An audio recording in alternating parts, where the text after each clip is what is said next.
All right. Hello and welcome to today's seminar with Dr. Boram Shin. I'm Project Tikada, the convener of the Fusion Geneva Forum Seminar Series. Boram is from Jungkook National University, South Korea. She's going to be giving a talk on Soviet science goes global, Soviet science, internationalism, and UNESCO in the 1960s. Boram did her PhD in Cambridge. She's a former student and a current collaborator. She's a historian, and she works on her PhD dissertation was on the 1930s decada in the Soviet Union, making of Uzbek identity. But today she's not going to be talking about that. Today the paper examines how Soviet science technology shaped international science policy programs during the late 50s and 60s. Boram, the floor is all yours. All right, thank you very much for inviting me to give this talk. And yes, we're not going to talk about Uzbek culture. We're not going to talk about culture at all today, but we're going to talk about science and more specifically about Soviet science diplomacy. So let me first introduce the three research questions that I want to address in this paper. So the first question that I explore in this paper is if science is universal in nature and should be considered as a global public good, why is it nevertheless often perceived and managed as a national asset? And question two is how did the Soviet Union use science diplomacy to shape and disseminate national scientific capacity abroad through its science diplomacy efforts? And what forms of national scientific capacity did the Soviet Union seek to expand internationally through its science diplomacy efforts? So in order to understand what these questions actually mean, you kind of need to understand what science diplomacy is. So I'm going to give you a brief explanation on what science diplomacy is. So in a 2010 report by the American Association for the Advancement of Science and the Royal Society, science diplomacy was defined as a state activity in these three dimensions: science in diplomacy, diplomacy for science, and science for diplomacy. Sorry, keep going. I have to Okay. Keep going. keep going. Okay. Okay, everything okay there? Yes. Yeah, I have to kill my WhatsApp, which is running on the thing, which is going to interfere, which is already interfering. Okay. Anyway. Okay. Okay. So science diplomacy, it's like treating science as a tool for foreign policy or diplomatic decision making. For instance, like politicians and diplomats need to deal on global climate change issues, but if they don't have any expertise in science, then they can't really do that. So scientists jump in to provide that kind of experts. So those kind of activities are defined as science in diplomacy, which is one dimension of science diplomacy. Diplomacy for science is treating diplomacy as the facilitator of science. So diplomats negotiating legal frameworks on intellectual property rights or funding models or simply providing visa for scientists to allow international scientific collaboration. So all those activities are qualified as diplomacy for science. And lastly, we have science for diplomacy. Here, science is viewed as a bridge. When traditional diplomatic relations fail, then scientific cooperation can keep communication channels open. And this is often referred to as track two diplomacy. So in theory, joint scientific projects and collaborations create a neutral ground for adversarial nations to build trust. Okay. Science diplomacy is often perceived in a very optimistic light as a means to establish trust and peace between countries. And this is precisely because science is often perceived as apolitical and universal. However, many IR scholars, like Pierre Bruno Ruffini, think that this idealistic definition of science diplomacy is too naive. So Ruffini here introduces political realism into this more idealized understanding of science diplomacy by expanding the definition of science to include technology. And so he highlights this tension between the universal value of science and the strategic technological interests of the state. So there are IR scholars who do work on science diplomacy, and from realist perspective. Scholars often argue that states only collaborate if they gain something strategically advantageous for them. So in this case, science and technology is also science and technology are treated as a security and economic asset. Liberalists also have things to say about science diplomacy.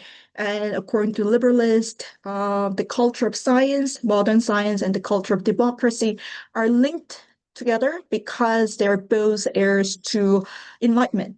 It's a very Eurocentric idea, but according to liberalists, the science or science diplomacy can play a role in promoting diplomatic value. And according to liberalists, there are liberal science and liberal technology versus illiberal science, and illiberal technology. Liberal science, of course, promotes freedom of exchange and knowledge. Illiberal is more closed and more guarded form of science and technology. Therefore, science diplomacy can be used to build trust and peace only if it makes use of liberal science and technology. So these are some of the arguments coming from international relations. So in order to explore the three questions that I addressed in this paper, we kind of need to understand that modern practice of science diplomacy emerged during the Cold War.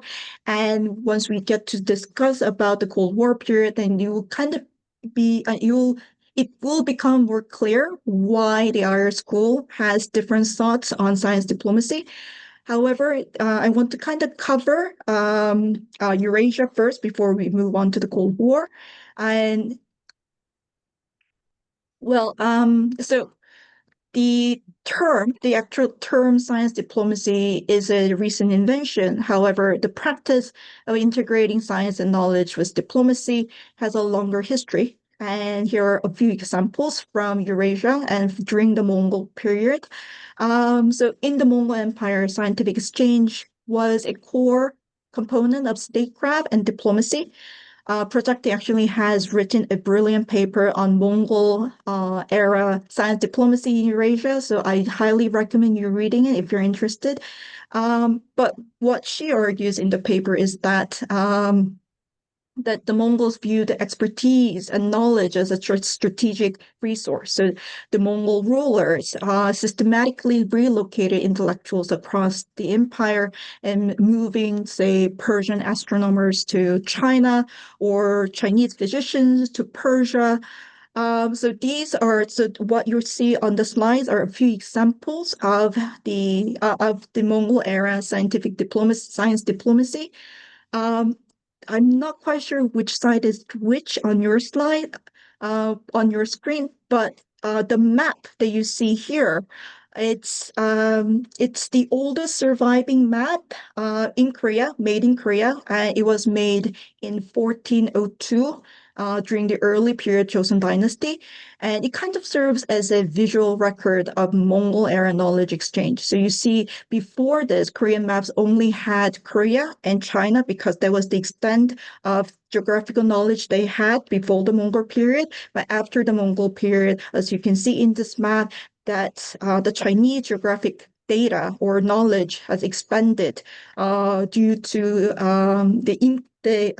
due to influx of geographical knowledge coming from, say, Islamic world. So you can see that Persia and Africa and Europe are also represented in this map, although no Korean back then ever traveled as far as Europe. So this is a kind of a visual example of the Mongol era Mongol era Eurasian scientific network. The second example is the Maraga Observatory, which is an observatory that was established by Hulagu Khan. I think he was the Mongol ruler of the Ilkhanate. The observatory was established in mid-13th century, and it was a major scientific institution which brought together astronomers, scientists, and and mathematicians across Eurasia. So you would see not only Persian, but also Central Asian and also Chinese astronomers working together. And historians believe that this observatory inspired the 14th century observatory established by the Timurid ruler Ulugh in Samarkand, which in turn was the model for early European observatories, such as those used by Tycho Brahe or Kepler. So these are a few examples of Eurasian forms of science diplomacy. Okay, and now we're going to move on to talk about the Cold War period. So as I said, historians often argue that the modern idea and practice of science diplomacy fully emerged during the Cold War. The geopolitical rivalry between the United States and the Soviet Union created conditions in which science and technology became deeply entangled with foreign policy. So during the Cold War, a nation's research and development capacity became a key indicator of its national security and economic potential. So scientific knowledge, technical capability, and innovation were no longer viewed simply as universal human achievement, but they were increasingly understood as strategic national assets and demonstration of ideological superiority. In this sense, science entered diplomacy as an essential tool of state power, shaping international perceptions of national strengths and geopolitical credibility. So I do have a few slides to kind of show what what the Cold War Soviet science diplomatic engagement with the West was like, but we are going to kind of skip those slides so we can actually get to the meat of the presentation today. Okay. To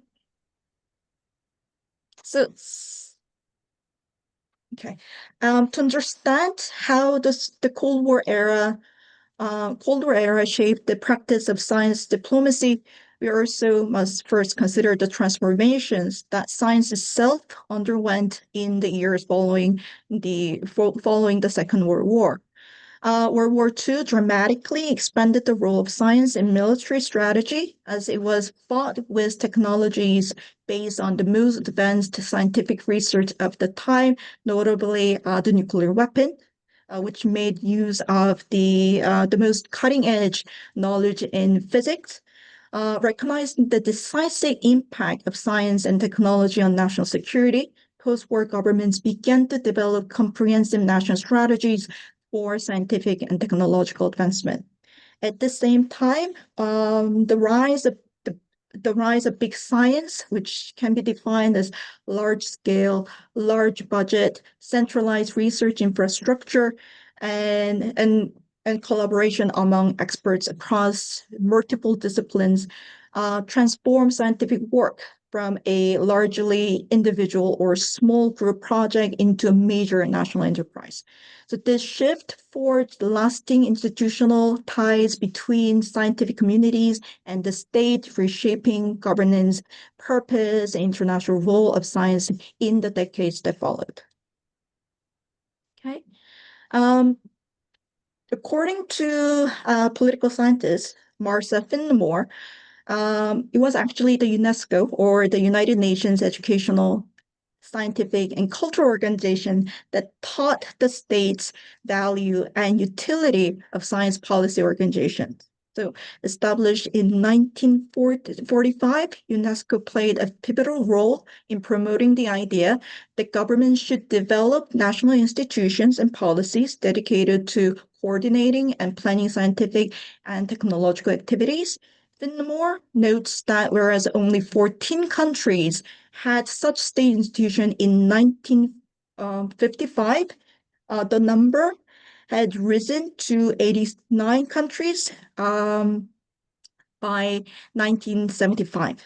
So her argument is that this dramatic increase was due to UNESCO's global campaign launched around 1955 to encourage the formation of domestic science policy institutions. And this campaign helped persuade states that national science policy and bureaucratic structure to accommodate national science policy were essential for modernization, economic development, and also international competitiveness.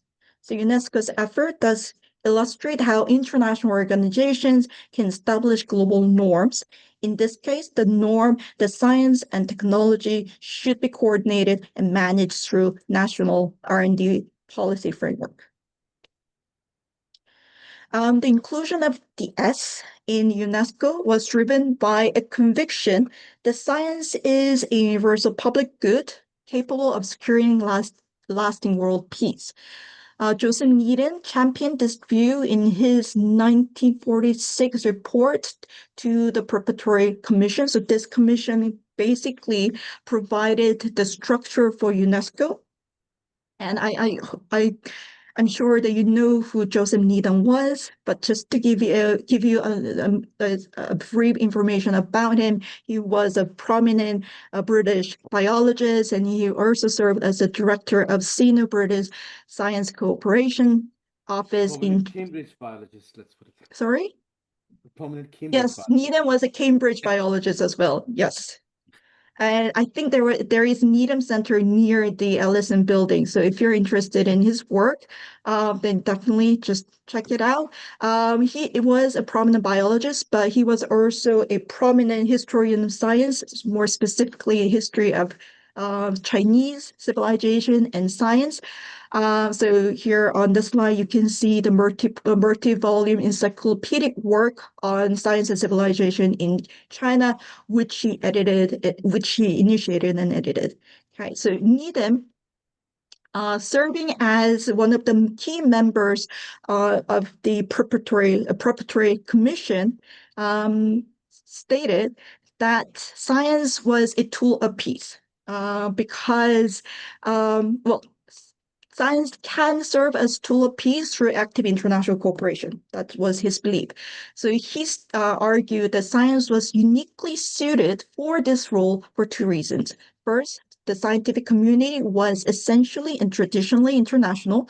And second, the equitable application of scientific knowledge to human welfare could alleviate the resource scarcities and inequalities that often serve as the cause of war. Others who were also serving in the same commission, like Julian Huxley, another British biologist, I believe, shared this idea. So Huxley was the first Director General of UNESCO, and he kind of expanded this internationalist framework that Needham suggested in his manifesto, UNESCO, its purpose and its philosophy. So UNESCO, this manifesto is basically an expansion of the preparatory commission's report. Okay, so Huxley describes scientific progress as a common pool of ideas that should be accessible to all. However, he went a step further by addressing the geography of knowledge. So he warned against scientific dominance by the center, arguing that true progress requires science to advance in every part of the world, not merely in a few favorable countries. For Huxley, local scientific capacity was also very vital because the specific environmental and social problem and their solutions varied widely from one region to another. Of course, Needham had a similar idea, and he also argued for dismantling the laissez-faire model of scientific cooperation, the assumption that knowledge circulates freely without institutional support. So he was against this idea.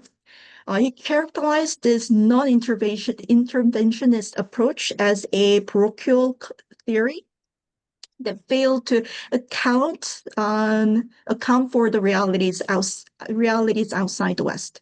So Needham framed the world in terms of bright zone like Europe or North America, where resources and networks are abundant, and a dark zone like the periphery, Asia, Africa, where researchers worked in isolation and with severely limited resource. So Needham, like Huxley, argued that the primary duty of UNESCO was to bridge this gap. Needham understood that the dark zone did not lack talent, so he was serving in China, and I guess that kind of influenced his perception, but rather the dark zone lacked access. So he therefore proposed that UNESCO function as a logistical and diplomatic facilitator, building formal channels to integrate these peripheral scientists into the universal community they had previously been excluded from. So in summary, the early UNESCO vision of science diplomacy sought to actively facilitate the free exchange of ideas across the globe by connecting scientists directly. To achieve this, the scientists involved in structuring UNESCO, like Huxley and Needham, argued for the establishment of regional research centers, which would serve as regional hubs to bring scientists together for collaboration and to channel direct financing into the scientific research for developing countries. This trajectory of UNESCO's science program, however, shifted significantly between the early 1950s and between the early 1950s and 1960s. Moving away from the rather idealistic principle of scientific universalism, the organization adopted a more pragmatic strategy for national capacity building, a transition that formalized essentially the role of the national government in scientific development. So this shift began around 1952 when UNESCO conducted a comprehensive survey of national research councils with the explicit goal of establishing an international advisor committee on scientific research. So the aim was to promote cooperation, not just among individual scientists, but between national councils and centers of scientific and technical research. The survey report also suggested that, quote, with a world shortage of scientists, few governments today can afford to allow the scientific activities of their countries to proceed in a chaotic fashion, resulting in wastage of manpower and unnecessary duplication of scientific effort. Consequently, the report argued that formal institutional mechanisms were required to coordinate national research efforts. Then in 1960, Pierre Auger, a French nuclear physicist who had directed UNESCO's Department of Mathematics and Natural Science from 1948 to 1959, argued that national scientific policy must become one of the foremost preoccupations of governments. And he, in his office, in his official report submitted to the UNESCO General Conference. So UNESCO General Conference is the annual conference where member states come together to decide on the future strategy, future programs, and budget of UNESCO.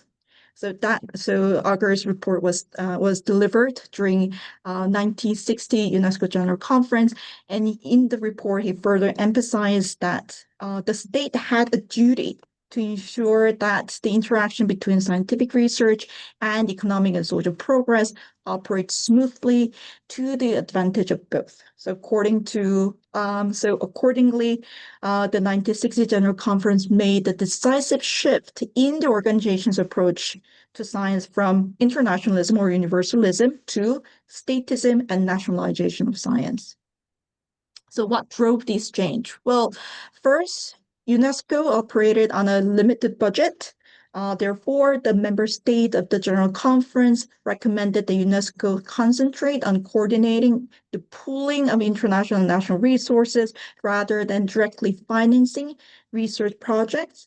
Second, and more importantly, the organization underwent a radical transformation and in its composition that fundamentally altered its mission. So at its inception in 1945, UNESCO was like an exclusive club of just 20 countries, heavily dominated by Western European or North American interests. However, membership began to expand rapidly beginning in the mid-1950s. the global wave of decolonization reshaped the organization as newly independent countries joined in. First, you had waves of Asian countries coming in the 1950s, and then followed by African states in the 1960s. And this shifted UNESCO's priority from abstract intellectualism or scientific universalism to concentrate more on developmental assistance for the third world. Another big change in the membership was the entry of the Soviet Union and the Socialist Bloc. The Soviet Union ended its self-imposed isolation in 1954. So after boycotting the organization during early stage of Cold War, the USSR rejoined the organization, bringing in other socialist bloc countries as well, and really began to challenge Western dominance within the organization. Okay.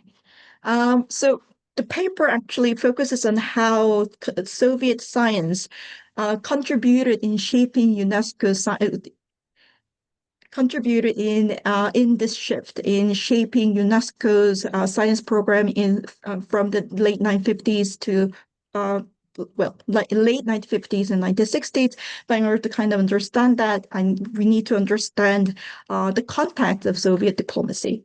So when the Soviet Union rejoined UNESCO, it brought with it a specific historical experience of creating and expanding state-managed scientific system gained through its science diplomacy efforts.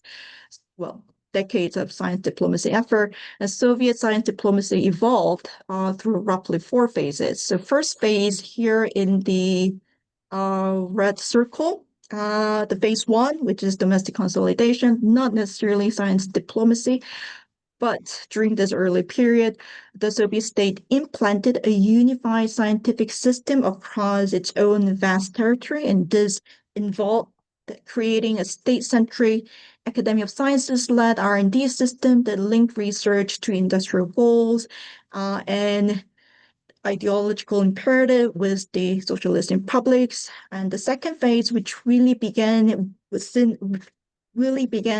end of the Second World War, the Soviet strategy began to transplant the scientific system, the Soviet scientific system, beyond its borders to allies socialist nations, especially in China and North Korea. So this process went beyond mere collaboration, and it involved the institutional replication of the Soviet model, including the establishment of academies of sciences and the emphasis on polytechnical education as a way to transplant socialist ideology. The third phase began really with the Khrushchev era. So during this time, the Soviet expanded their outreach to the global south through bilateral agreements. And in this phase, the strategy involved from total replication of entire scientific system to promotion of bits and elements of Soviet model via individual projects. So we are going to talk in more detail about this. Soviet involvement in shaping UNESCO's science program really falls into phase 4. So during this time, widening of Soviet influence began with Soviet entry into not only UNESCO but other international organizations like WHO.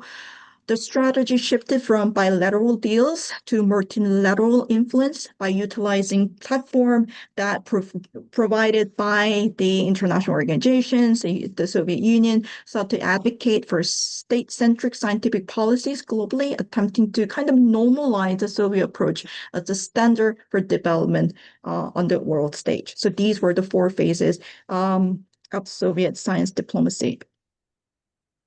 Okay. So let's talk about the first phase, the domestic consolidation. The Bolsheviks, in the early years of the Soviet creation, the Bolshevik leaders faced a dual challenge. First, to rebuild an economy that was devastated by World War I, the revolution, followed by the Russian Civil War.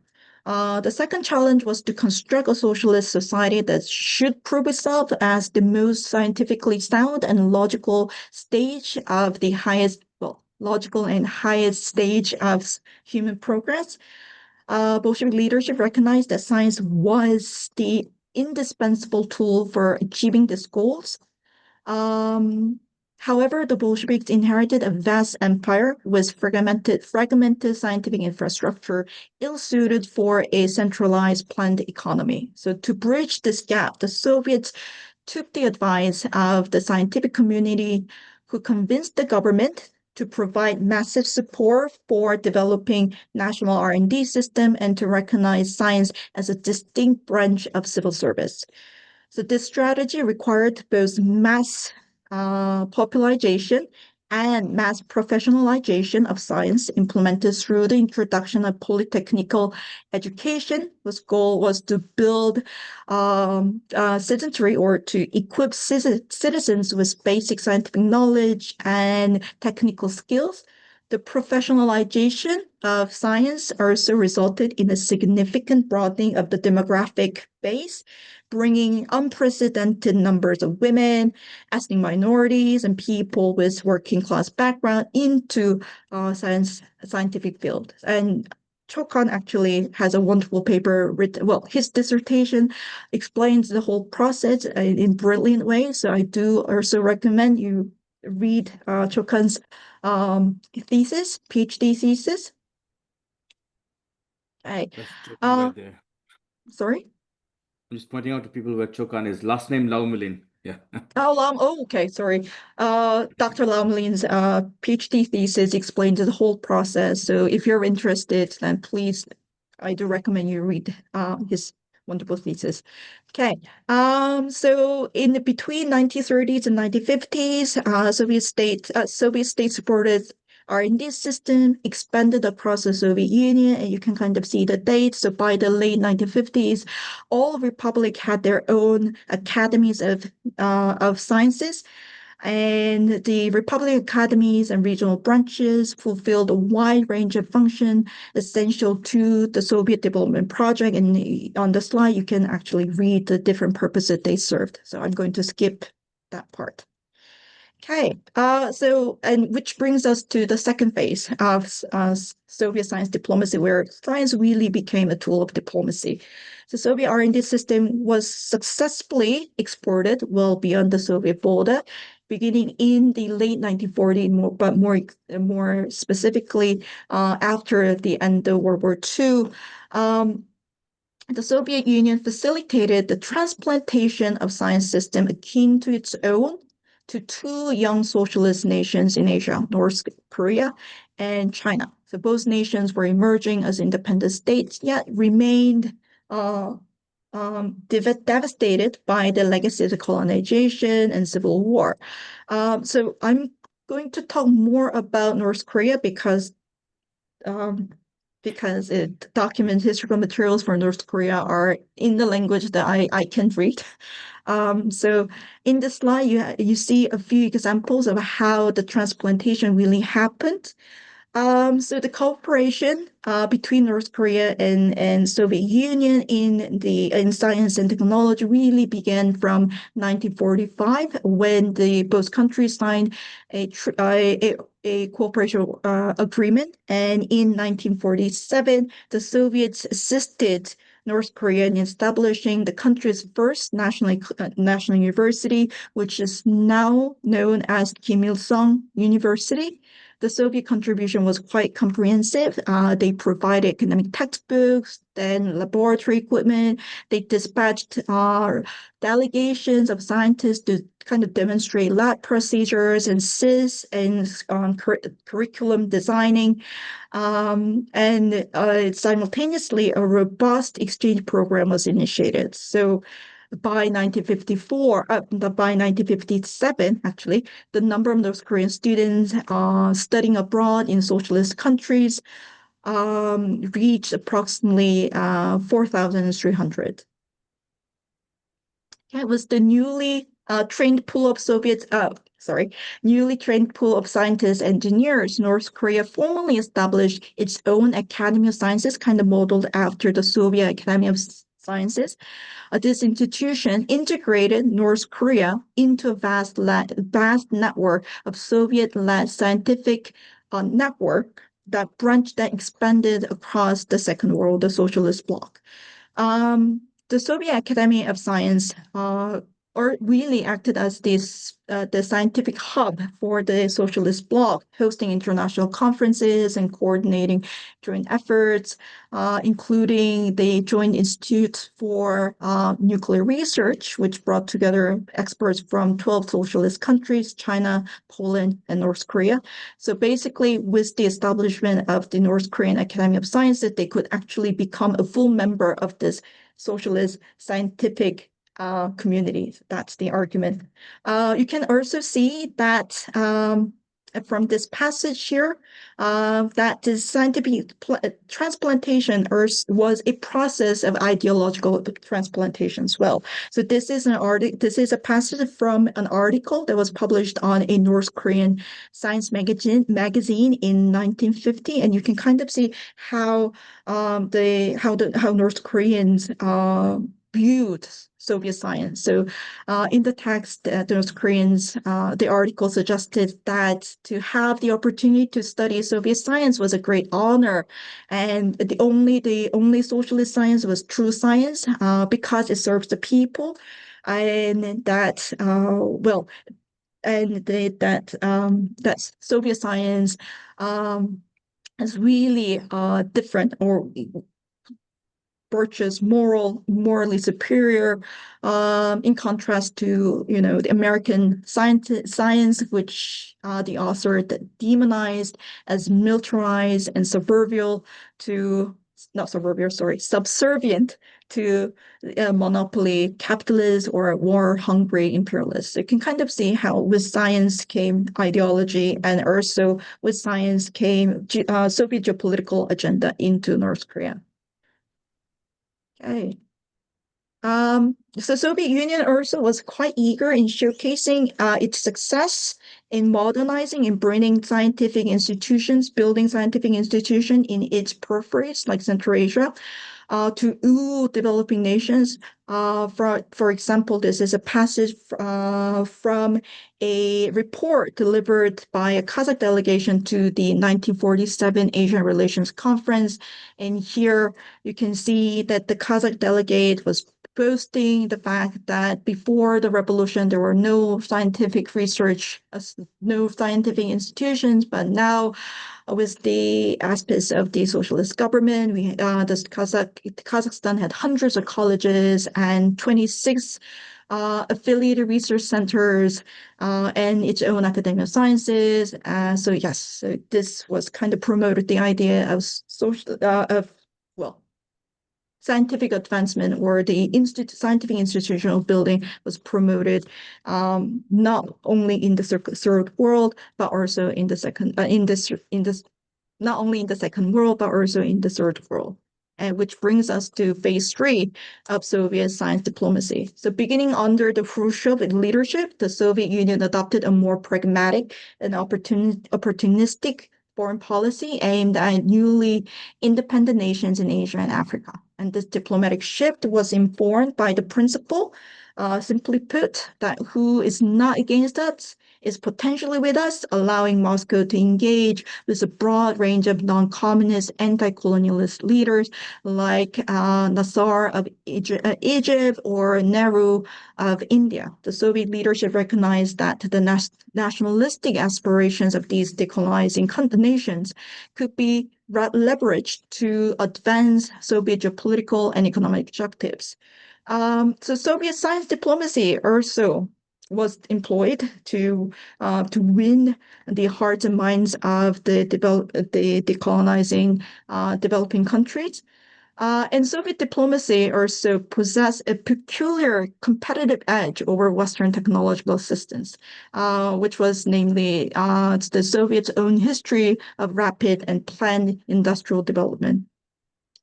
For instance, during the competition to develop India's steel sector, the Soviet Union gained a notable advantage by demonstrating a level of flexibility that Western firms rarely offered. So Western beaters often proved very rigid and unwilling to accommodate the priorities of developing country, whereas Soviet representatives were adapted their approach to local needs.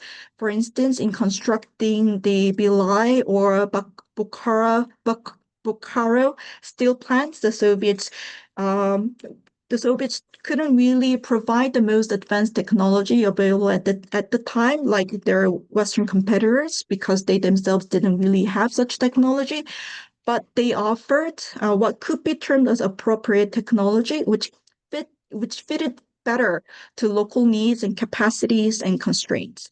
So in other words, Soviet production technologies, while modern, required fewer highly skilled workers, which was kind of important consideration for India.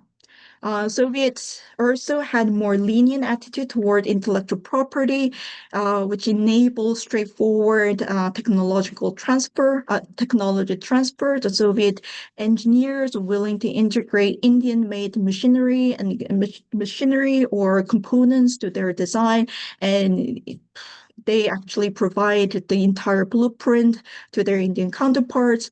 And the Indo-Soviet agreement for the steel plant development extended far beyond just technology transfer and included extensive training program as well.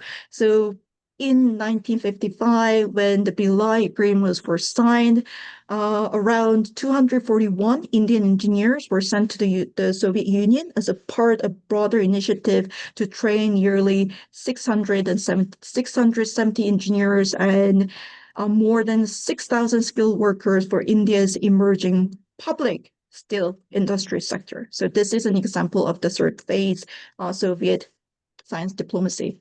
And now, finally, phase 4, coming back to our story about UNESCO.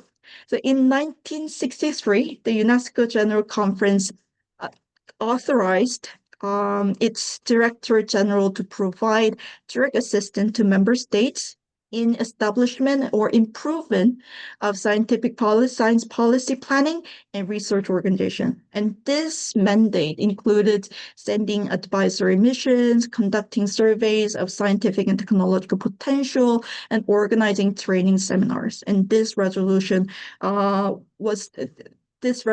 directly reflected discussion that had commenced during the UN conference on the application of science and technology for the benefit of the less developed areas held also in 1963. Since the conference is it's the name of the conference is too long, I'm just going to refer it to as UN conference. The 1963 UN conference was a significant international event held in Geneva. Its central aim was to address the widening economic disparity between developed countries and developing countries. The conference was attended by approximately 1,600 delegates from 96 countries and 108 specialized agencies. A total of 1,900 papers were submitted across 12 principal topics, and these were the topic. All the topics are covered in the slides. So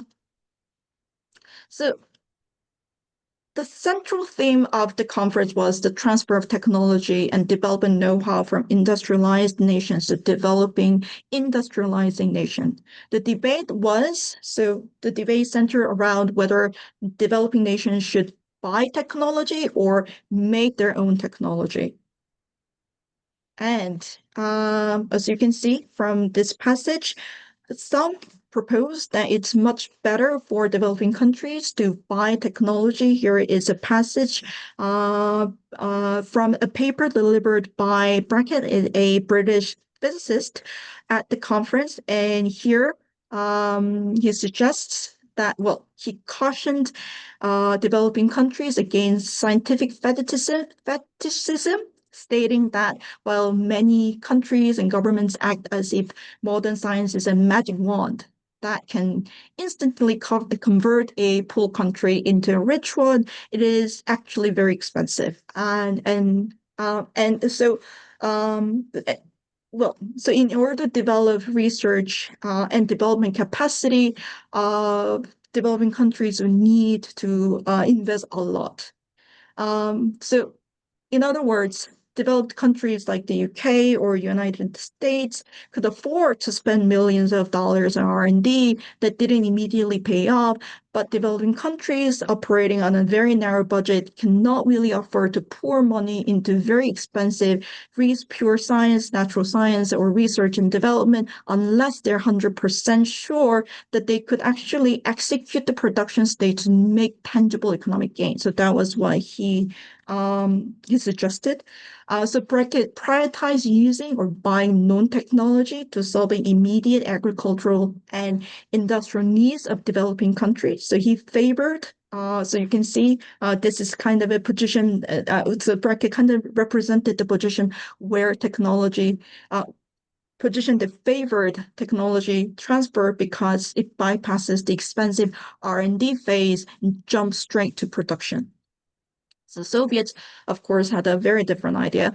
Represented the Soviet Union at the conference was Yevgeny Fyodorov, a leading Soviet geophysicist, who was also a polar researcher and a very influential scientific administrative figure who was also serving as a high-profile diplomat. He was serving as the UN conference, serving at the UN conference organization committee as the vice president. And you can see here that Fyodorov argued that relying on technology transfer or using existing solution is short-sighted and you only last for 3 to 5 years.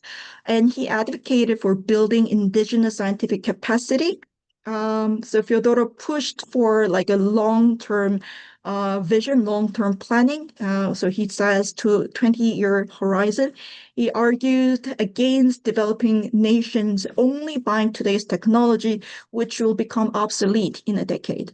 To catch up, they must anticipate future discoveries. So in other words, he suggested that developing countries should still need to invest on building their own national scientific research and development capacity. And this argument reflected a key Marxist-Leninist principle that science is not just a service you can buy, but it is a fundamental engine of society and of production. So essentially, what he argued was to follow the Soviet experience, to invest in domestic education and basic research institution now, so that in 20 years, you can develop your own science capability to build your own technology. Of course, Fyodorov was not alone in suggesting this.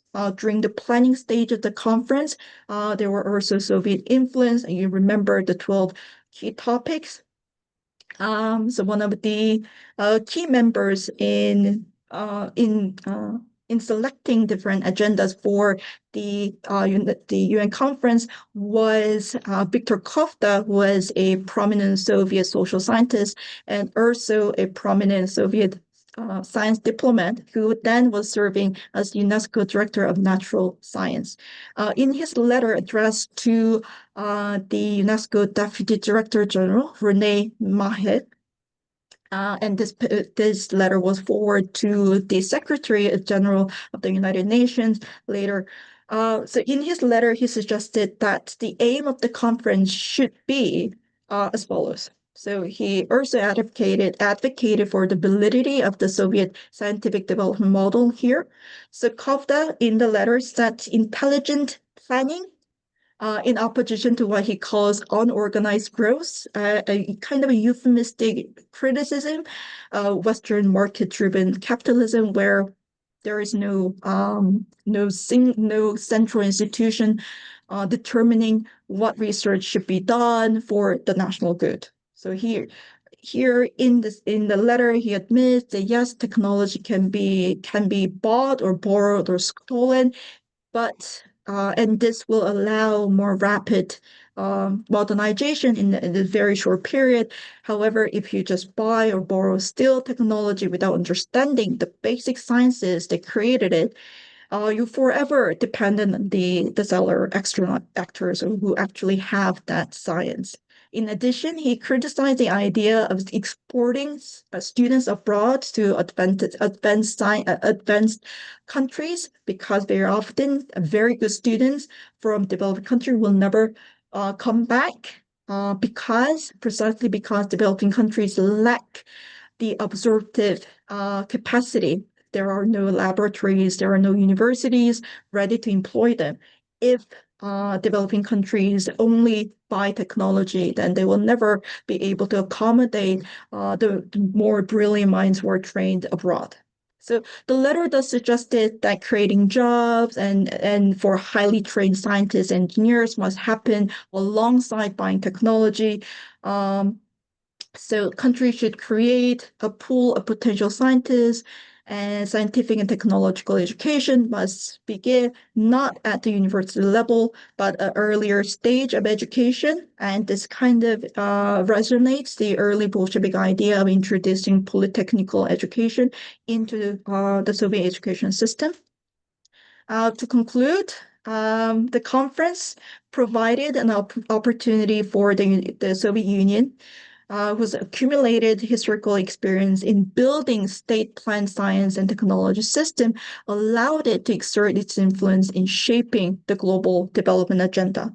Leveraging this unique expertise, the USSR was able to compete against the Western development model in defining UNESCO's future science program. Like the Bolsheviks in the 1920s, who faced a shattered economy, many newly independent nations started without the established infrastructure needed to foster private innovation. There was a general lack of development, well-funded private sector capable of establishing and running large-scale coordinated R&D facilities. So the indigenous industrial base was often weak or non-existential. These countries typically face severe shortage of capital, skilled personnel, and infrastructure. So in this context, the government was often the only entity with the financial stability and capacity to initiate large-scale R&D that were necessary for national economic growth. Consequently, state management of science was not necessarily an expression of socialist ideology, but a matter of economic necessity, a mechanism for pooling scarce national resources to jumpstart modernization. And I believe the Soviets kind of knew about this, gained this understanding through their decades of science diplomacy activities. So beyond economic planning, Soviet officers advocated for a fundamental restructuring of human capital. They promoted the Polytechnic education reforms to create a broad base for scientific literacy and professional expertise, and to kind of create an indigenous pool of potential scientists, engineers, and technical workers. In addition, the government, they promoted that the government must actively fund and hire scientists, effectively creating a base for scientific self-service. So consequently, research outcomes should not be treated as private property, but as a public good integral to a long-term goal of national development. And this perception will in turn lead to long-term planning and supporting of the national pool of scientists and potential scientists and research. So while the Soviet Union was not the only proponent of these ideas, they did significantly contributed to the international community, adopting the idea that the state should hold responsibility for building and supporting science and technology in the aftermath of the conference. And this influence is kind of evident. It's very subtle, but it is quite evident in the guiding principle for utilizing science and technology for development, which is reprinted on the slide, which was promoted as not only the UNESCO as UNESCO science program, but also in a science program for the broader United Nations. Here, I'm going to end my presentation. Thank you very much for listening. Great, thank you. Thank you very much, Boram. So the floor is now open for Q&A. For Zoom audience, please use the chat button or the raise hand button and we'll get to you. The first question goes to the audience and you. And I'm going to necessarily not speak yet. There is a comment on the thing which says, thanks for an informative and interesting presentation. The scientific network seems to evolve around the exact sciences and technology. Were there collaborations in the field of social sciences and humanities? Boram can respond to that. I think Chokan is there as well. Go ahead. Okay. Yes. Were there collaboration in the field of social sciences and humanities, and what were its main characteristic? So thank you for the question. So just to clarify, do you mean collaboration with UNESCO or international organization, or like in general? Because yes, the answer. I think academically were there in collaboration. In general. Through Academy of Sciences, Academy of Science. Well, of course. So the simple answer is yes. Well, there were a lot of social sciences and humanities collaborations as well. I think Boram, it'll be important to clarify the use of word science, because in most Okay. it's not the same thing as in English and Russian and other languages. Yeah. Okay. So, well, in Russian, I think nauka actually mean it's a more comprehensive concept. So it actually means more not it, it doesn't really, how should I explain this? So not it's just hard more science. like an umbrella term for any knowledge, which includes not only science, but Boram, also culture. So humanities and social science. Yes, Prajakti, go Boram, ahead. it basically is beyond hard sciences. It's not just hard sciences. In the Soviet definition of science, science is both social science knowledge as well as hard sciences. So it's not just physics, chemistry, biology, whatever, but Yeah. history and political science and psychology and so on and so forth. So Yeah. when they say science, they mean Well, it means research, really, Yeah. if you distill it. all Mhm. these. But I think Chokan will have a say on this as well. Yes, do contribute to. Oh, yes. Hi there, Dr. Shin. Boram. First of all, it's not so much to comment, and I'm so grateful, and I would like to express my full acknowledgement for everything you've done. And I've been following your lectures, and I keep playing one of the old ones. We need to update it to my students because it's fantastic. You keep expanding the very large area even further and deeper, and that's excellent, especially in such sensitive areas of technology transfer and all the things which are not so easy to understand. And the main enemy of simple understanding is an illusion of knowledge. And we have to be grateful to Monto, to Professor Saxena, for, for deepening our knowledge on this as scholars in social science. And this interdisciplinary approach you have just demonstrated. It's an incredible one. I've it's not the far not the first time I've been listening to your lectures, but every time it's a new horizon, new knowledge, new information, new things keep going on. And of course, thanks for mentioning my humble work. So, Boram, thank you very much. That was extremely interesting, especially in the area of technology transfer, because the problem is so acute. It's not only historical research, it's not only historical value, it's all for future. That if we can return a fraction of that understanding, those giants in charge hand in organizing the world affairs, especially through science and UNESCO, in full understanding of the impact of science and research and all developmental activities, and of impossibility to discharge culture out of the whole picture.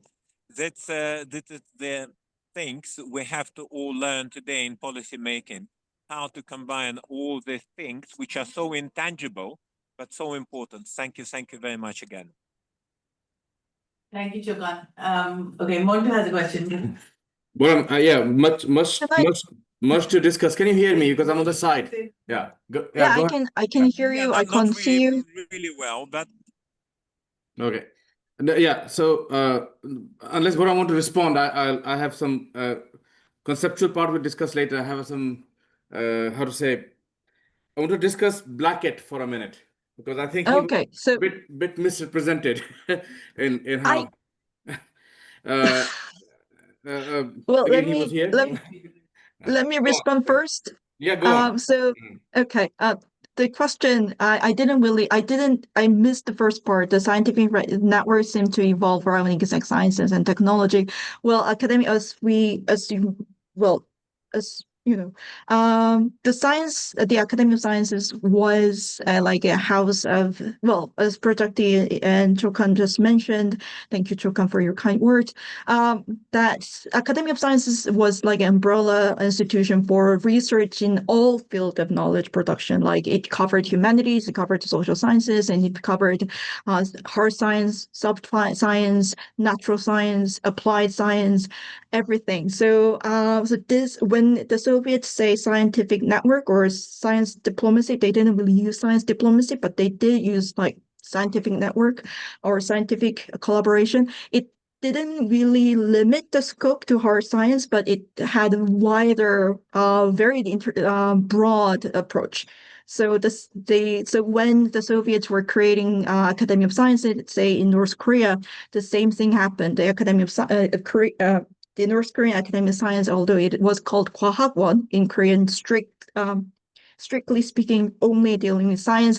But the North Korean Academy, which was modeled after the Soviet Academy, also covered like humanity, history, Russian literature, and of course like agriculture, soil sciences, so everything. So yes, there were different layers um, and layers of collaboration, and which covered basically all fields of knowledge production. If that answers the question. Okay, Montu. Yeah, so I just wanted to clarify Blackett. So I think we cannot take his those words which are isolated. I mean, he was a very important figure in the opposite direction than how it was presented. So he Montu, actually sorry, can you advocates. speak up, please? Can you who me or Boran? Can you speak up? Professor want to speak up. Can you hear me, Boran? Or is it I Chokan? can hear you. Yeah. So Chokan, you got a problem. Put Yeah, sorry. earphones on. After my teaching, I'm outside, but I can hear Baram extremely well. Okay.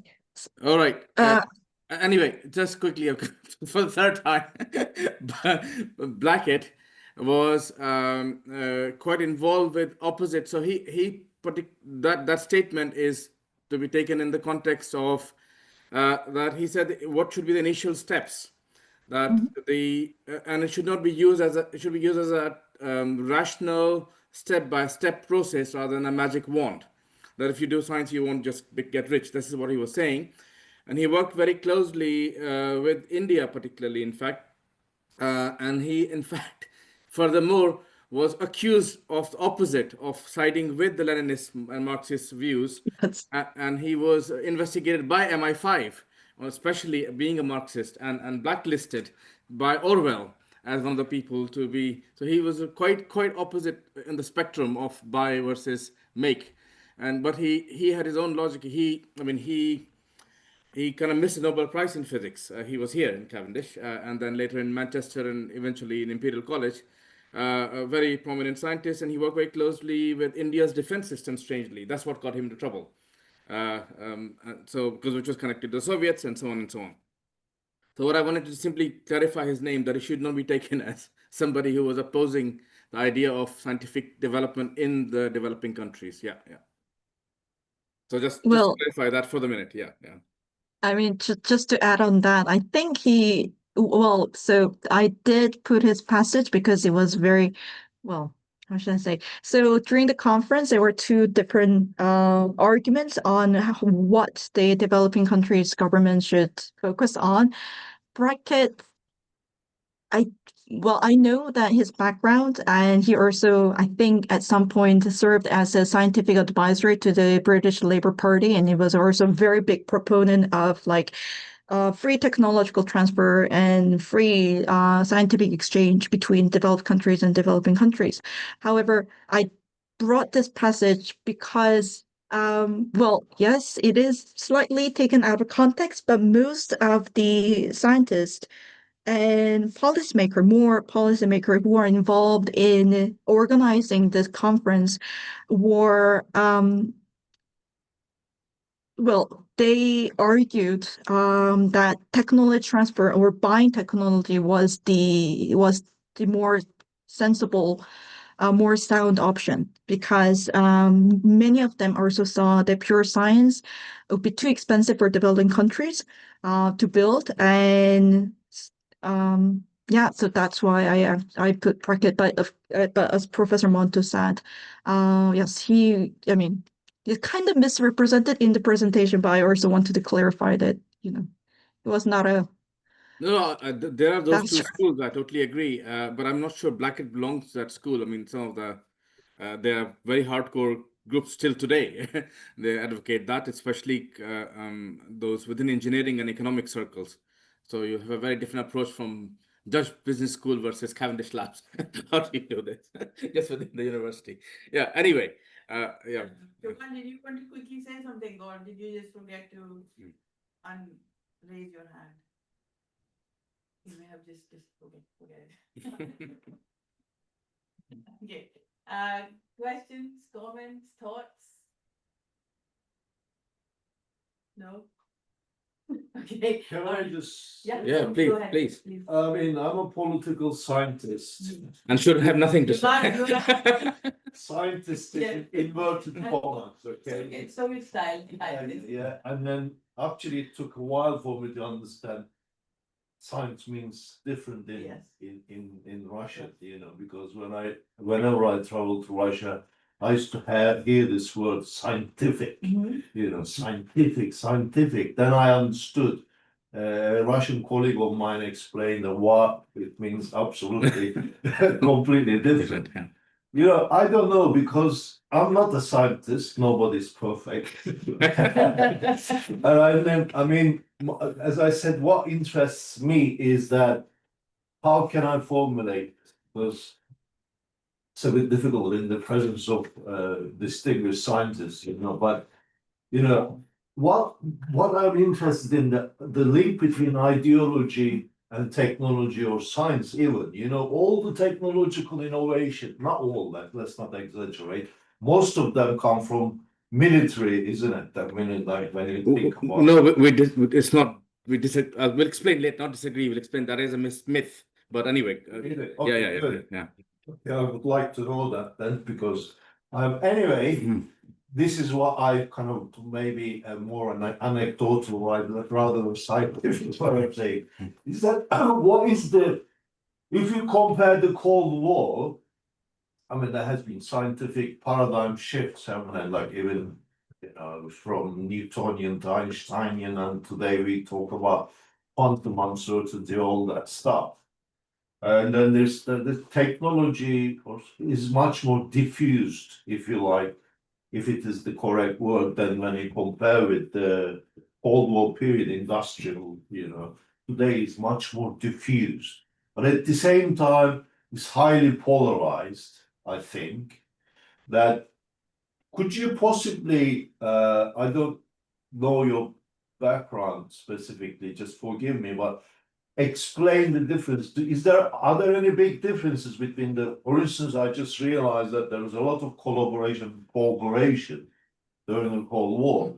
But now, as Monty mentioned, he was accused of being a spy. Scientists are actually treated as potential spies nowadays, every Chinese, most of the Chinese scientists doing research, Russians and all that. Could you possibly, it's a bit of a general question, compare scientific, if you know, global scientific cooperation then and now? Is it, is it possible? Is this too general? Sorry. No, it's a very good topic. We all have a lot to say about this, but Boram is the speaker. Just to explain my background, well, Projector also already informed that I did my PhD on Uzbek literature and culture and science. I'm not really a scientist. Well, in not the non-Russian context. If you're in Nauka situation, then I am a scientist, but I'm not. So I don't really. I think I should pass this to Professor Montu to kind of like reframe the discussion. I think I'll pass it on Chokan first, then I will comment. Thank you. Thank you. Can you hear me well? Yeah, I'm outside of my university. I was teaching. Sorry. So it took me on a walk. And sorry for smoking. I hope I'm not offending anyone.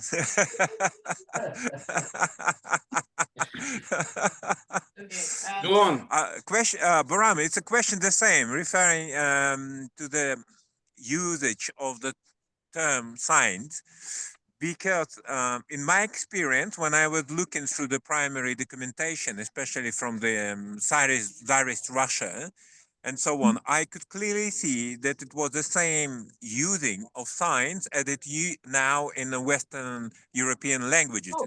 So by science, there is what is meant is strictly natural sciences. It's in the same situation in English, French, Italian, even Latin now in this answer is used. However, from Istanbul to Far East, Russian Far East, science is different, be it a Turkic or Slavic language.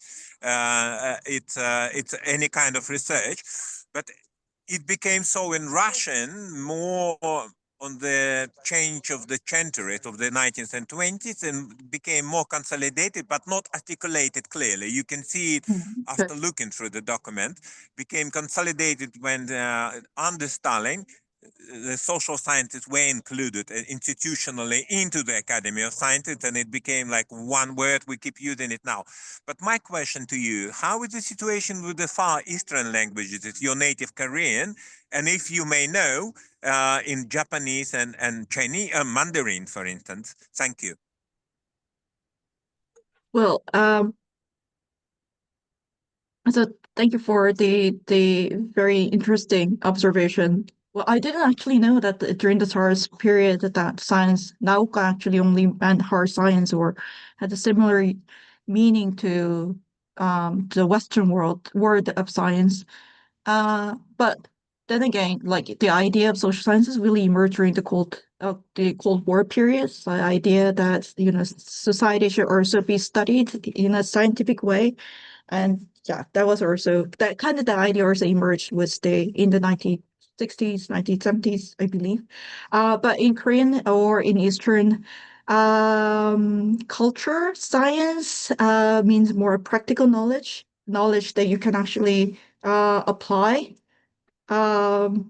for so it's quite interesting because in Korea, when you say science, we don't really science like alone, but we always tag along like technology. So it's like science and technology is one word.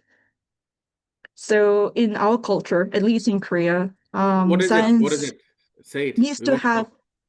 So there is the focus on the application of science. So science should be very practical knowledge, then it has to that have some kind of pragmatic application.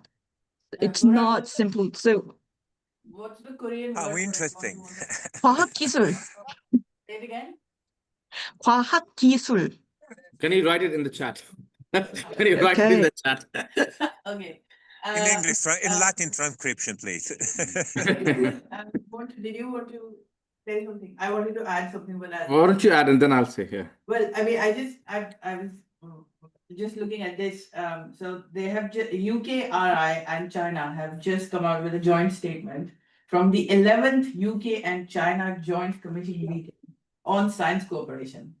This was held on the 11th of November 2025 in Beijing, which looks at lots of different kinds of cooperations, collaborations, data and intellectual property, climate research, health. They have identified priority research areas.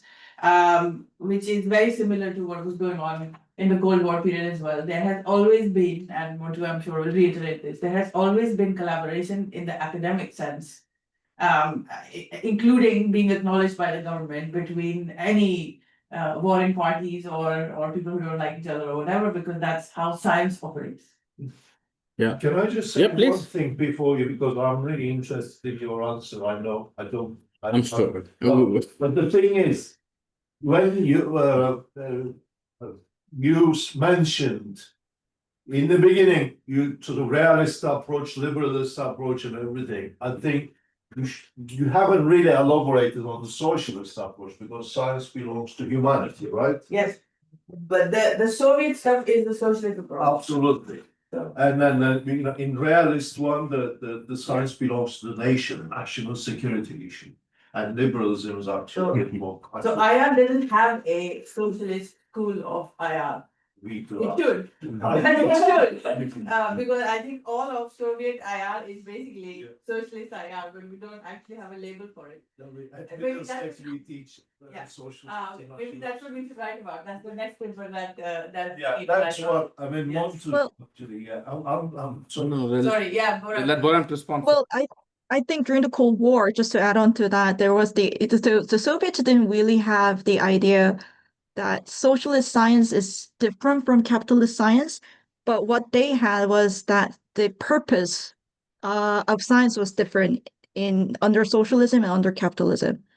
So they're not really saying that physics or biology was different in Russia and in the United States. But how the knowledge is produced, what kind of knowledge is produced, how the knowledge is produced, and how it's applied to applied science or how they're used, that's different. I think that's the first, that's the distinct, that's not the same as how the Irish scholars distinguish science. For instance, like in the introduction, I said some liberalist scholars argue that there is the liberal science and illiberal science, and liberal science it promotes like freedom of scientific knowledge, freedom of it's kind of similar to freedom of speech idea that government should not interfere into scientific research, so science should be promoted freely.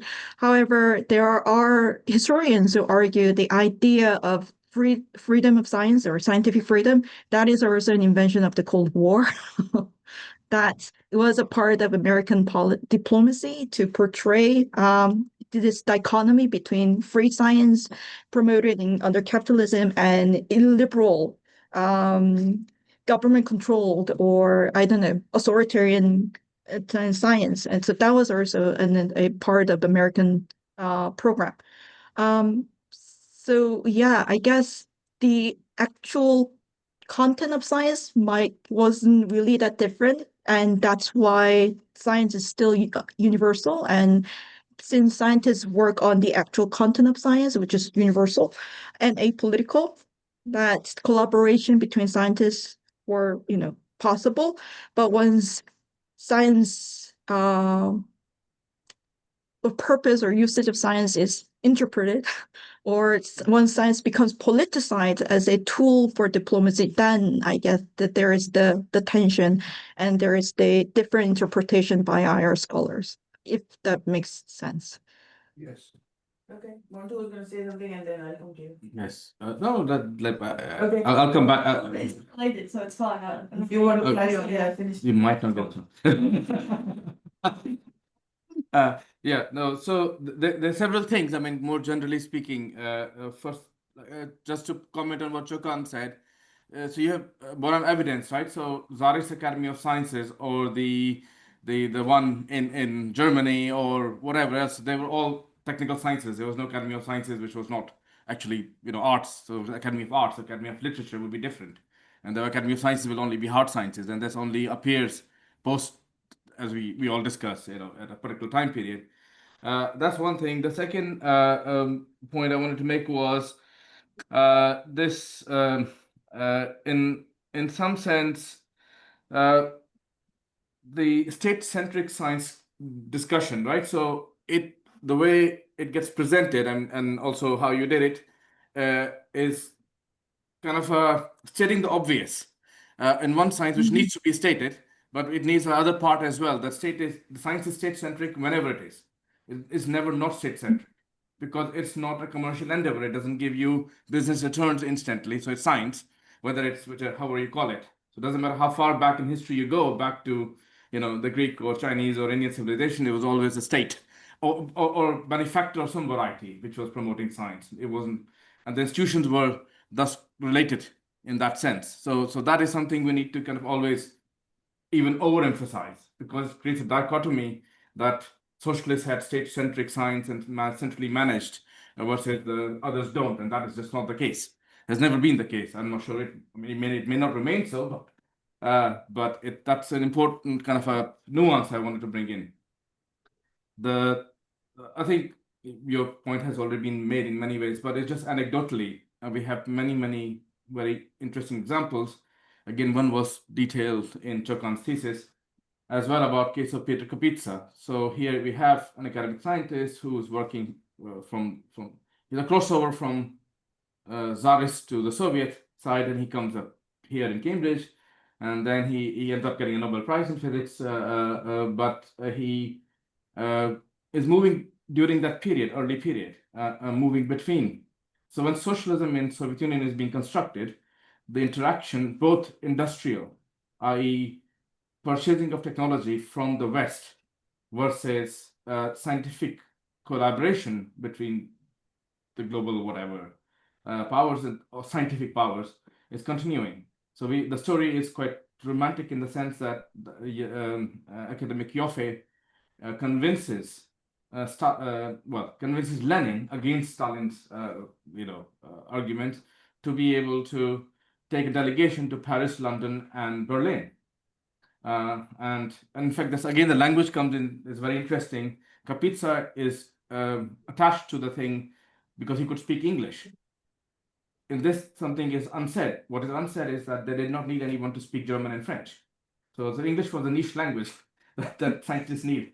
So as opposed to now. So I just want to throw that in. This is how we conceptualize the whole scientific world. It was a different sphere, especially in Europe, and how people spoke, how they wrote, knowledge was produced, how it was valued differently, and Lenin agrees, and they travel here.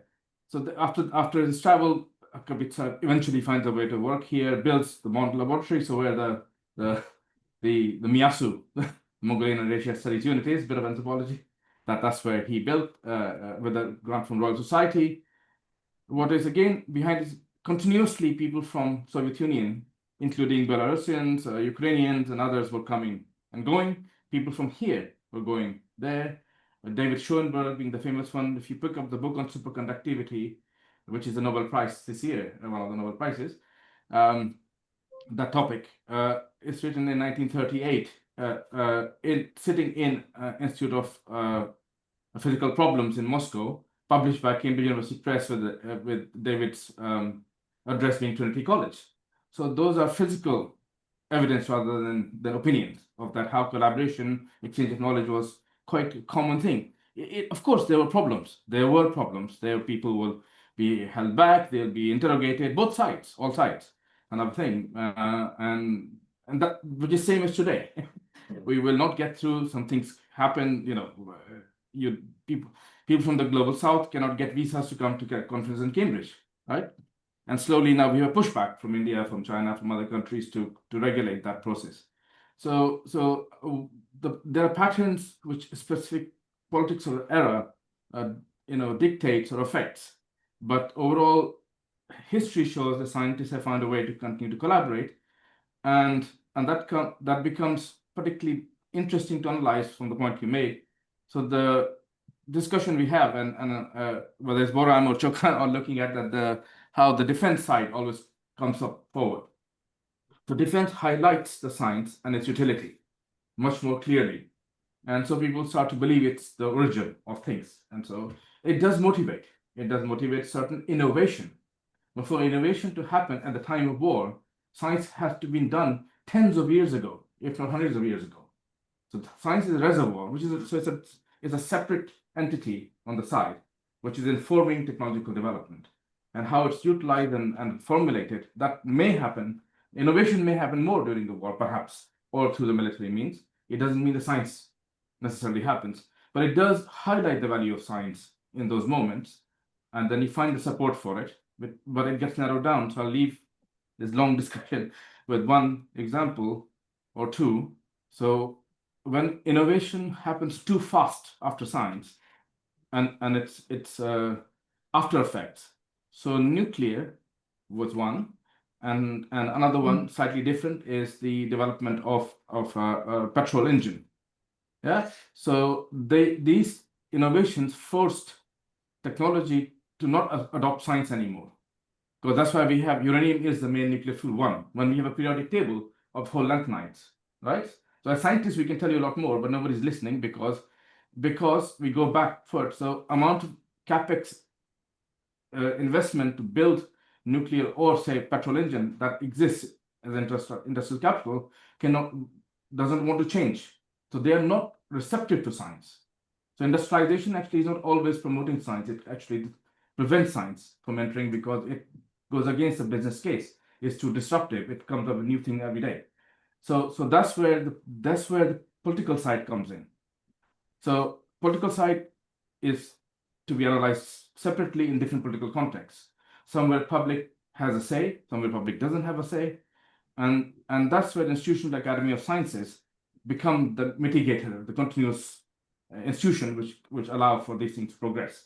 And they come in different formats, whether it's Academy of Sciences, whether it's Royal Society.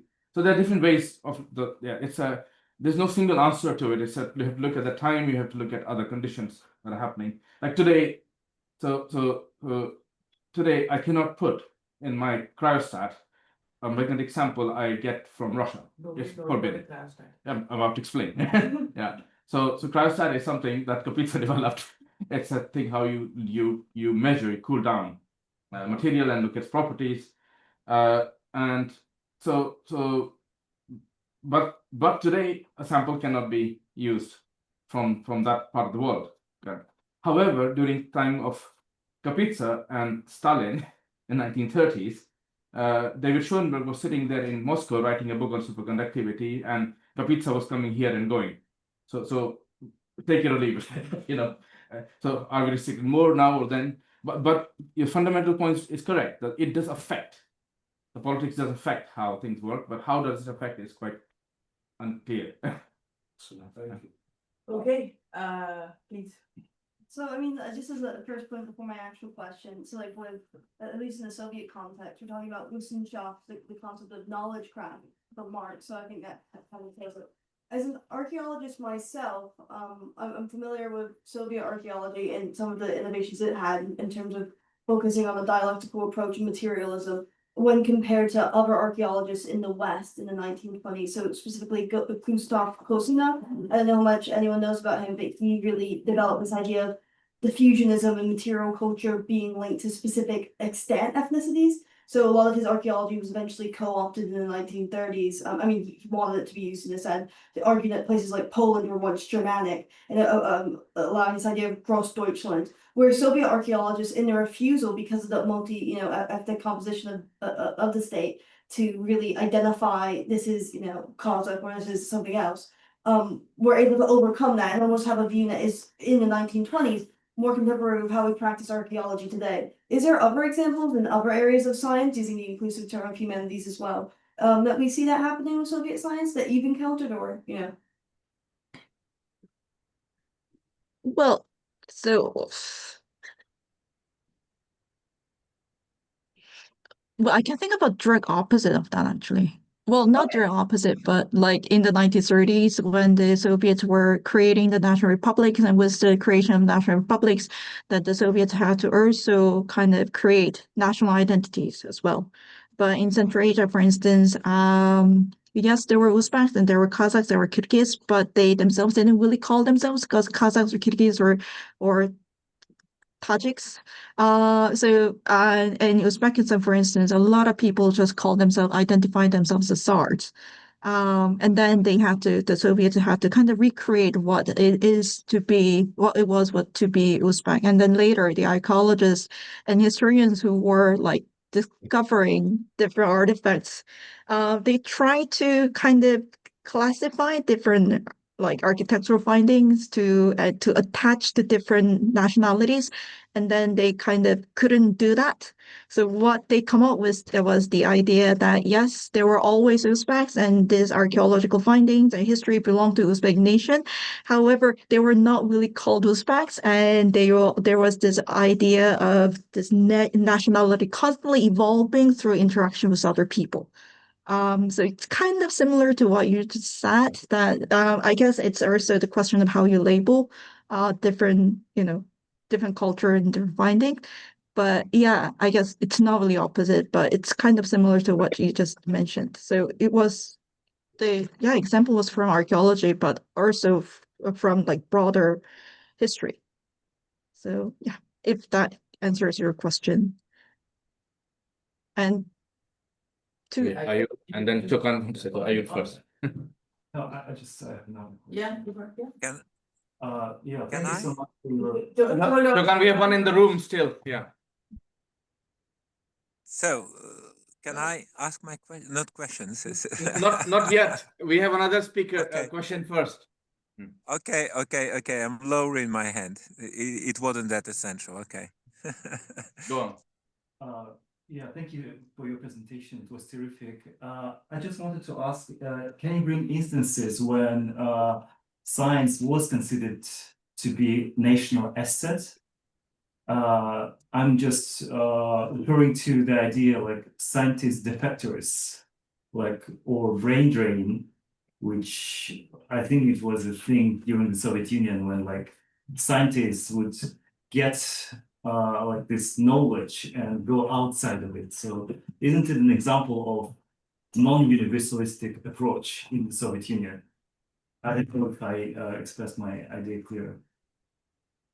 Okay, so I guess that kind of brings us back to the idea of science being, I mean, what Professor Monter just said, the science is actually quite universal, but at the same time, when politics is involved, then it kind of becomes it becomes like a tool, like how do you interpret science, right? Which is not really done by scientists, but by politicians and people like us who study science. But national asset, well, if you think about it, from the scientist perspective, yes, there were very active interactions between international interactions and collaboration between scientists, but from political level, some nuclear technology, for instance, was kind of highly guarded and it wasn't really shared. And the Ministry of Science, well, so I guess that's the simplest answer, that that certain technology or certain science were not were kind of guarded as national asset. One example would be nuclear technology. I can't really think of any other example, but precisely because nuclear technology is very much linked to like military and weapons development. So that's I would again differentiate between nuclear science and nuclear technology. So nuclear well, science. nuclear technology, not nuclear science, because there were like the Pugwash and there were like other collaboration, but nuclear technology. And well, another thing, I guess, it would be the American program that was sparked by Sputnik. So the Soviets launched Sputnik in 1957, and that sparked the American National Program to kind of to expand STEM education, to build this scientific capacity for later use in military or economic programs. Then that's an incident. Well, that's not really Soviet incident, but that's an incident in the U.S. Where science came to be perceived as a national asset. What I would say to ask Ayu's question, I think the underlying conceptual framework is that the science itself, you think in institutional ways, right? So I don't think there's a dichotomy between individual and national.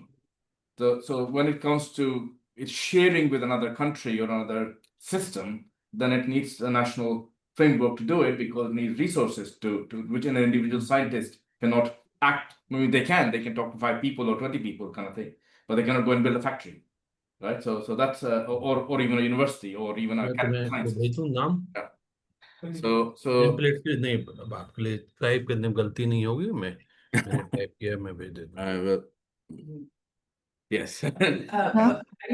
Did you mean national as in the nation state or national as in ethnic national? No, The nation state. state, like, Yeah. just like this. I think this idea of defectors, scientist defectors was like Yeah, ideological. so that's a very important but separate point. So defectors were not defecting because they had technology. It's a very the 3-step process. So people were defecting because they were not happy politically or economically or sociologically, Okay. right? That was the reason why they were defecting. But they were able to defect because they had something valuable to offer to the other side. So other side will accept them only if they had some value to them. They just won't accept anybody, right? So like that's a story today, right? Trump or British, everybody puts on like we have a visa point system, highly skilled labor is welcome. Everybody else can go die in the boats or whatever. So that's sadly the situation, and so defector story needs it's part of the bigger picture, but not to be conflated in this way. Yeah. So they will not deflect. They won't go and there and say, okay, I will learn all this nuclear science or submarines, and now I will defect. This is not how it was working. Okay, Chokan, are you still here? Did you want to? Oh, yes, please. Thank you very much. I would just want to compliment Montu's speech that nuclear research is a vivid example of how policy making can affect or can speeden the innovation and application of research, both in science and technology, because they are so intertwined. And in connection to both superpowers, it was mentioning that even the geniuses of Rutherford and Kapitsa couldn't predict such a rapid development when policy making was so effective. In 1933, Rutherford wrote that we shouldn't expect any practical application in the foreseen future from our discoveries. And he was one of the fathers of the discovery of the structure of the atom, along with Niels Bohr, Chadwick, and Kapitsa himself. And Kapitsa in 1946, after working for a couple of months along with Beria, wrote the famous letter to Stalin, in which he refused to take part and said that in the foreseen future, and he particularly mentioned 10 years, so the Soviet Union won't be able to create atomic bomb because of the incompetence of Beria and or whole not readiness of of Soviet science and technology for this. And both were wrong, as history indicated. That's Chokan, I an would say interesting case. I would say they're wrong to comment on it because there's no place for us mostly as I scientists agree, for Montu, but the application. fact is the fact. We just do science, yeah. Yeah. The mistake was to predict, never predict. Yeah, exactly. That's such an unpredictable thing. And this is ingredient policy making. It is essential sometimes when there is a will, such strong will, of the nation, of the nationhood, of the government, of everything else altogether to survive and to move. It can shift things to an unimaginable extent. There's a famous quote by Martin Rees, the former Master of Trinity and Astronomer Royal, that there are 2 kinds of science: applied science and yet to be applied science. Yeah, not yet applied. not yet applied science. Sorry, yes, yeah. Yeah, that's precisely what he said to me. Boram, Can I comment? Yeah. Yes. Just comment on the last previous question about defecting. I guess you meant like scientists defecting from the Soviet Union to like the Western world, right? In search of more advanced knowledge. Was that the context? Yeah, like as an example of considering science as a national asset, Okay. contrary to this Well- universalist like kind of ideology they were trying to promote. At the same time, they were very protective, very territorial regarding their science as national aspect in general. Okay. Well, so as Professor mentioned, Professor Montu mentioned, like you kind of need to look at the individual factor. The scientists might, feel that they're not really satisfied, they're not treated well by the government, or in the Soviet case, there were some scientists who were in trouble with the government, I think, in a later stage.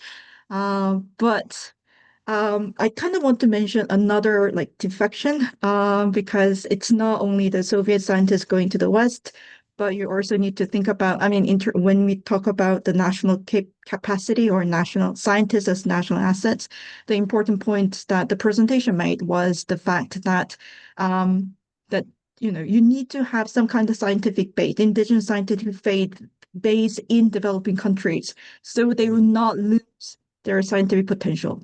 Because the brain drain was a huge issue back then as well. So in a way, developing countries should also think about scientists as their national asset that could be lost if they only relied on like sending them abroad to get education in Cambridge or Harvard. There is a chance that they will never come back. And that is exactly the problem a lot of developing countries face. And that's why United Nations and UNESCO recommended that, look, you need to pay your scientists and engineers more. Which was exactly what the Soviets did as well. But like in Korea, the average salary for scientists, engineers who were working for like public government research centers in the 1960s and 70s was much higher than doctors. So in that sense, scientists were actually thought of as national assets. But here we are actually not talking on the level of the scientific research, the content of the scientific research they do, but in terms of human capital, if that kind of adds to to Professor Monte's comment. I think just to add to what Ayub said, so I think in the presentation, Boram went to a lot of lengths to talk about the steel industry in India, where this is not happening. So they don't use it as, so again, Soviet Union's relationship with developing countries was very flexible when it comes to sharing IP of science and training and actually helping countries to become more developed scientifically. But that discussion is very different when it's going the other way to what I guess so-called capitalist countries or the US or to developed countries. So again, one has to kind of think about it definitely has ideological, political, and other elements to it when that is happening. So how you define national asset is quite different then. Yeah, but then we need to think what is universalist. Like a universalist shouldn't be the proper term. But science is universalist. What they do with it It's is meaning. different. Okay. That force of gravity dropping this thing is same everywhere you go. That's universal. Okay. It's like or like human rights, right? Like they're supposed to be universal, but every nation has their own understanding of human rights as well. Whether other people accept it or agree with it or acknowledge it is another dimension of it. So universal, not to confuse here with that one, what Project said, is that any scientific measurement or concept should be checked by everyone and should give the same answer. Okay. That's universal. Yeah. Not the fact that you believe. Not how you use it, or how you share it, or whatever. Those are different things based on different relationships. Okay, great. And the last thing I'll say is, Boram, to answer your question about the archaeology stuff, I when you gave your presentation on polio vaccines, I feel like the Soviet Union was doing something which makes more sense today than other, but I don't remember what I'm thinking of. Remember when you gave that whole talk on polio vaccine? Polio? Yeah. I never gave a talk on polio, but I did write a paper on polio. Maybe Yes, that's you did, or maybe I read your paper. Well, I actually wanted to add that as a part of the answer to the earlier question about IR and how IR scholars think about science diplomacy. Polio is an example. So polio vaccine was developed in the context of early Cold War, so it kind of began in the immediate years following World War II.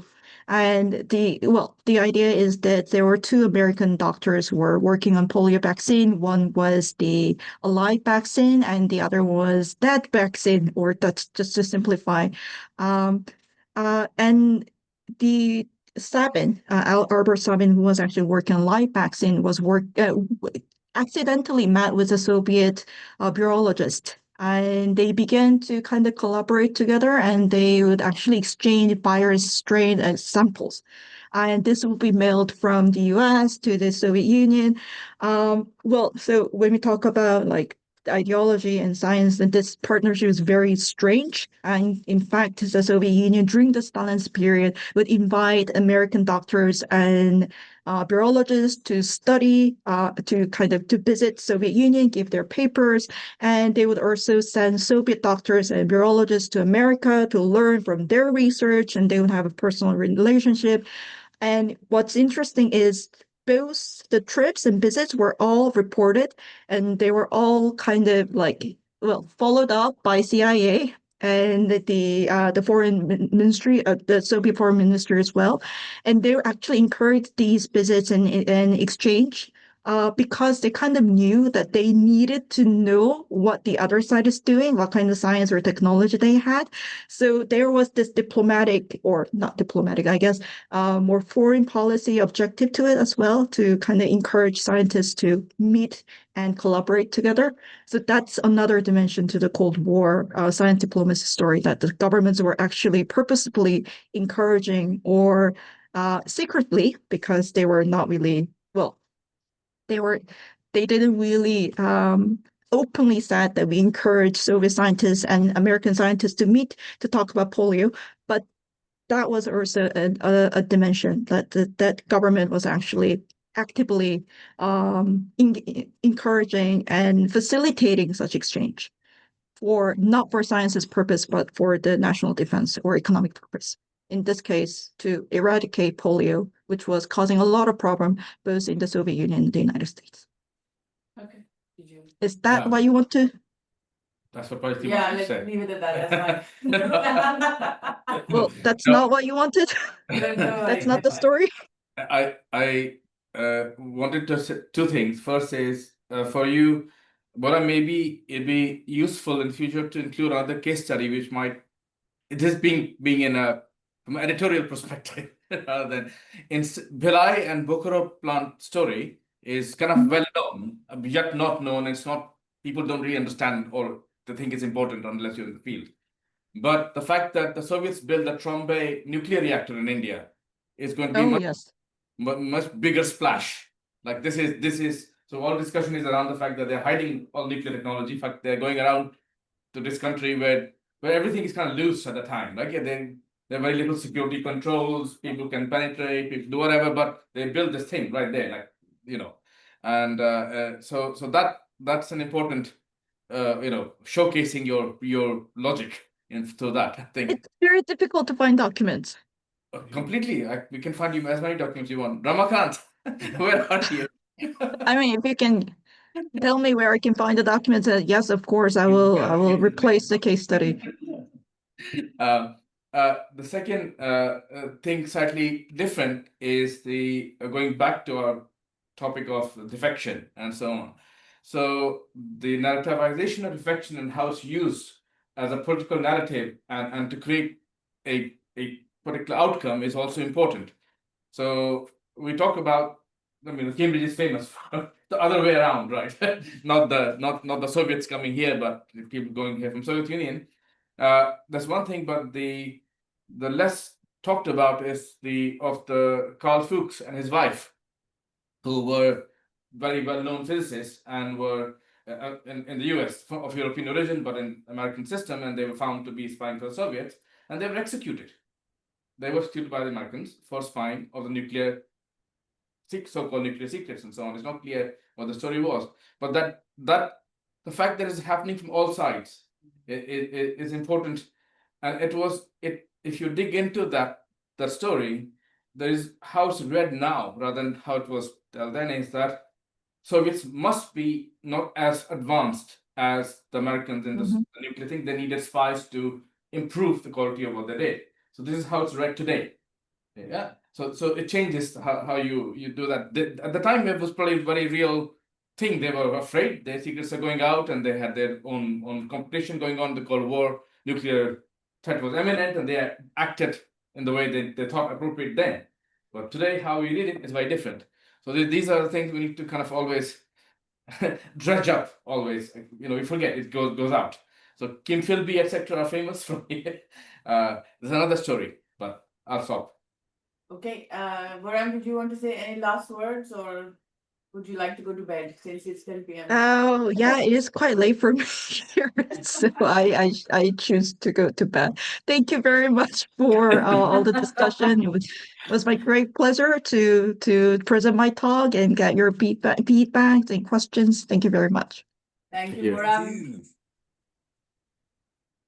I'll talk to you tomorrow about the paper.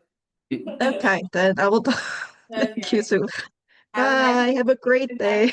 Thank you everybody for joining. Next week we're meeting later in the day, 5:30 p.m.